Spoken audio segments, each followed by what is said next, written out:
breathe in this fucking thing and I can't ride in this fucking thing.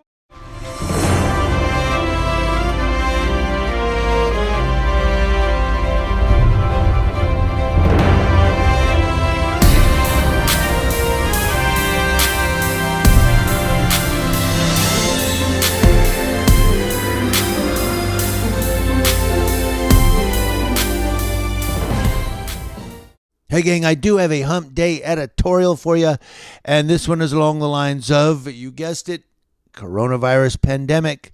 So I'm going to give you that story, and I'm going to put a link to this story and a link to a headline that Attorney General William Barr said in the description box below. So you'll have two links down below for two different stories.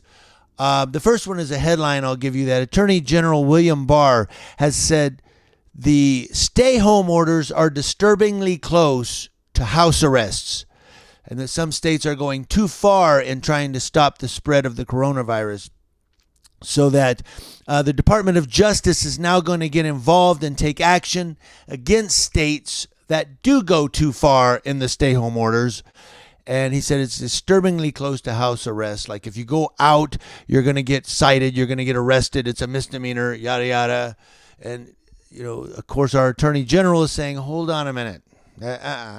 Department of Justice is going to have to get involved on this one. This is too far. You're house arresting these people. And I believe we mentioned that before. I believe some people have even said that in my comment section. But the thing is, the mask thing is definitely an order that should be followed. But the stay home thing, I mean, when you go out, you should have a mask on. And again, if you think this is a scandemic and it's a fake virus or whatever, I'm open to that discussion. So don't get all pissed off at me. But I'm still wearing a mask to play it safe for personal reasons, family issue reasons, and I'm just playing it cautiously. But because there are people getting sick here, I don't know. But the stay home thing where you have to stay home or you could get arrested, that's stupid. That is house arrest. It's house arrest. Why don't they just put anklet bracelets on us? Anyway, anklet bracelets, what? I need my coffee, but before I get to my coffee, let me get to this editorial. Let me give it to you right now, right here. Thank you to Washington Times for this story. Washington Times, thank you. We're going to head out to Alabama. Police charged an Alabama woman with violating the state coronavirus stay-at-home order after she hosted a party at her home and coughed in the face of an officer who came to shut it down. Ha ha. Melanie Nicole Chambers, 39, hosted the party on Monday night for one of her children, Alabama.com reported. When officers arrived to break up the soiree after they got a call about loud music in the area, Andalusia police said she became angry and told the responding officers to worry about other things. Police said Chambers then asked the nearly 50 partygoers if they had coronavirus before she purposely coughed on an officer.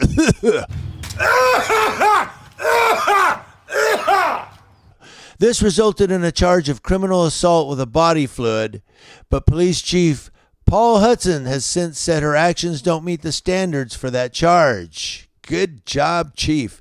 This is the first time Andalusia police charged someone with violating the state's stay-home order that limits public gatherings to 10 people, Hudson said. As of Wednesday morning, the state's health department said there are 5,327 coronavirus cases and 144 deaths from the virus in Alabama.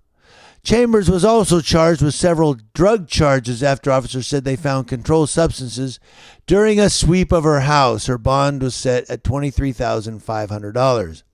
It was not immediately clear if she had a lawyer who would comment on her behalf. But I want to get to something here real quick. Now, first of all, thank you, Chief, for saying her coughing doesn't meet the standards for that charge. And now we're going to drop that.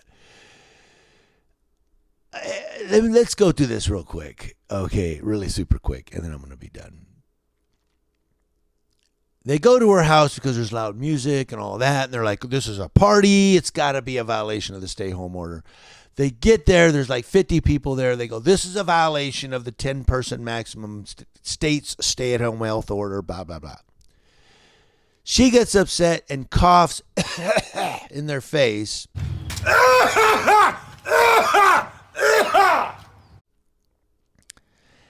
Guess what they do next? Now, they went there for the stay-at-home order. They only went there because there were party goers, and, it's supposed to have 10 people or less, and that's why they went there. She coughs, and they sweep the house. Well, what else do you got here that we can charge you with? And they end up getting her for drug charges because of controlled substance. And they'll say our probable cause was we went there, we were called there because of this violation of the stay-at-home order. We decided to search the house. Why did you decide to search the house? All you had to do was tell the people to leave and say, ma'am, you can't have more than 10. Not that I agree with that, but that's all they had to say. No, they sweep the house, find some. We got it. Now, it doesn't say those controlled substances were planted. That's not out of the, that's not, how do I want to word that? That's not completely out of the theory, though. It's happened before. It happened. One cop planted stuff. Was that New York where he planted stuff? I could be wrong. But there's one cop that planted stuff, was found planting stuff on body camera, and is still working as a police officer. What city was that? That's a big story. And I did the story, I think, on him planning stuff. But then we found out he's still a cop. He's still a cop. He's still a fucking cop. So they go there for noise and the stay-home order violation and end up sweeping the house and finding controlled substance. Can we say retaliation any louder? Does it scream retaliation? Retaliatory search of the house? Me think so. What do you guys think? Let me know in the comment section below. Community Leo Watch. Watching Leos, that's law enforcement officers from coast to coast, even in Alabama. I want to know what you guys think. I will have a story for you tomorrow. It deals with a cop that, you know what? This cop, crooked as fuck. And you guys will see why tomorrow.